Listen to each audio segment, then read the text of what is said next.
Bound has been closed now because of the accident from the Great Billing Interchange to Great Doddington. Now, we have heard from the Highways Agency that this is mostly down to a lamppost being damaged. They're just assessing the situation at the moment. We're not sure whether some emergency repairs are going to have to take place, so just do be aware that the A45 and the area around that closure is going to be much busier than usual. It was busy anyway on that eastbound stretch of the A45. The entry slip road at junction 11 for the Earls Barton turnoff remains closed because of a separate accident. The A5 through Toaster, of course, is closed for the works in both directions, and we're having a little look at your diversion route. Certainly slow just north of the closure at the junction for the A43, but otherwise the A508 and the rest of the A43 looking good at the moment. Having a little peek at Harrowden Road in Wellingborough, looking slow between Northam Way and the centre of town. We've got a queue in Kettering on the A509, southbound from the A14 at junction 9 to Station Road at Isham, and still very slow on Northall Street through Kettering as well around the Newland Shopping Centre. If you spot a problem, call 0800 030 4455. I'm Paula Brett. Your next update's in 15 minutes.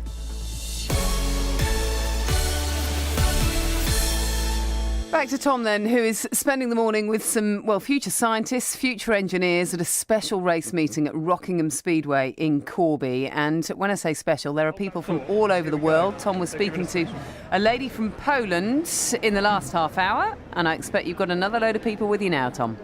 Yeah, absolutely, Annabelle. We're going to meet a whole bunch of people in just a second. But just a quick word on Greenpower for people who weren't listening earlier on. Thousands of school children and college, university students from all over the world take part each year. Some of them are as young as 9, building electric racing cars and then racing them. And it's not just about speed and overtaking, it's about endurance as well. So there's plenty for young engineers to get their teeth into. This weekend at Rockingham is the grand final. So teams that have gone through qualifying and all sorts of other things will be here competing for who will win the ultimate title, and also, I suppose, get themselves quite a nice thing to put on their CV, quite a nice gateway into a lifetime potentially in engineering, solving the world's problems. Now, as a JCB trundles a wooden crate with a kit car in it through a door in the garage, we're going to step to one side. We're going to speak to a series of people. First of all, one of the trustees of the charity is Chris Bayliss. And Chris, good morning. You have 50 years experience in automotive engineering one way and another. Yes, I started as an apprentice with Nuffield when I was about 16, 17, and I've worked in the automotive industry ever since, so one way or another. So I've seen cars come from things that were drawn on bits of paper all the way through now to some of the most sophisticated CAD systems you could imagine. What are your proudest moments? I think some of the vehicles that we've created, and when you're walking down the street and you see a car that you've designed and engineered and developed go past, you think, oh yeah, wow, that was good. And I know all the teams that have worked with me get a real buzz from that. Why did you want to get involved with Greenpower? How did it happen? I was sent off to a Greenpower event a long time ago with the idea of one of my companies actually sponsoring Greenpower. And when I arrived, I saw the enthusiasm on the children's faces and what a fantastic event it was. And I'm hooked, and the rest went from there. So I started running teams. So I run teams with lots of schools. I became a trustee to help with the running of Greenpower, and for the last 3 years I've been chairman of Greenpower. So I have a pretty busy life with Greenpower, but it's fabulous. Well, when you talk about the enthusiasm of people, there are, children all around us, all working on their cars. The enthusiasm is clear to see, and I suppose it's events like this that give them some practical skills that will turn them into engineers of the future. Yeah, obviously they have to work on the cars, they get a lot of hands-on experience. I've worked with children that have picked up spanners and didn't know how to use them, right the way through to people who are machining stuff. But it's not just the STEM skills that we're getting out of this, it's the teamwork, people with the social skills, maybe they're working with local businesses to raise money and so on. So it's a whole experience. And hopefully at the end of it all, as it comes out, then it puts them in really good, strong position to go and have interviews, go and get jobs in the business world.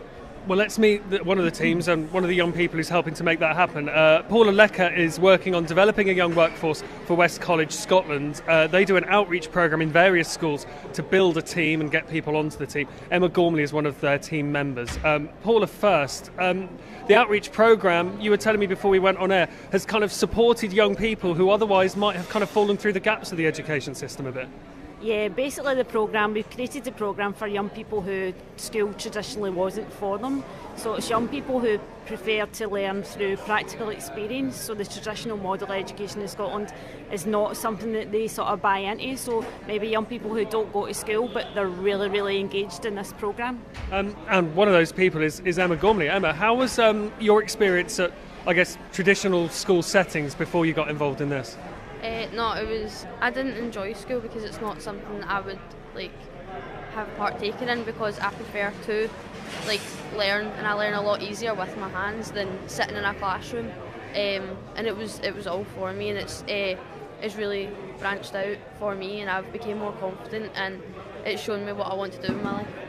Now, you're an apprentice with Arnold Clark, so you're working with cars as part of your learning experience anyway, so this must just be like a hobby to you. Oh yeah, it is. I've gave up so many hours to get this car ready for races like this. I've gave up Saturdays, I've gave up time after school, time when I'm not even supposed to be in college, just to make sure this car is ready. It's something I'm very, very passionate about. I mean, you're a young woman who's passionate about engineering and mechanics, and I'm imagining that you're in the minority, that most of your colleagues on your apprenticeship are male. Yeah, there's altogether this year Arnold Clark took in 233 apprentices, and there was only 3 girls. 3 out of 233? Yeah. Wow, is that intimidating? Very. Absolutely. Absolutely. No, but it's a good experience because it makes me more driven to do well, because as a female it is sad, but I do need to prove myself that I'm not just going to sit back and just let everybody else do the work. I need to prove myself very much. I can see the look in your eyes when you say this. I certainly wouldn't want to cross you. You're quite determined, aren't you? You're very.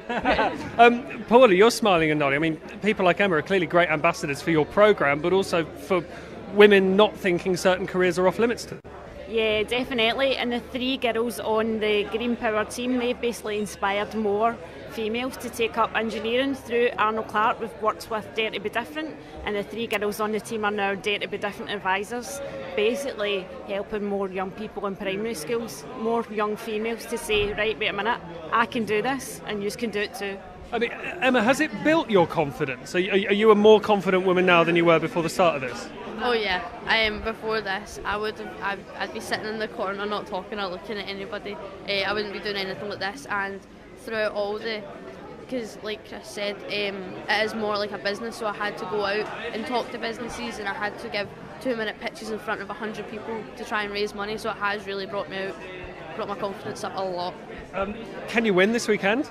Oh yeah. Oh yeah. Yeah, that is the correct answer. Yeah, definitely. What bits of the car are you responsible for, just briefly? All of it. I'm kidding. No, I'm one of the drivers, but I'm also, when I'm not driving, we have a comms system going, and I'll be part of that, and I'll be making sure everything in the car is running correctly and right.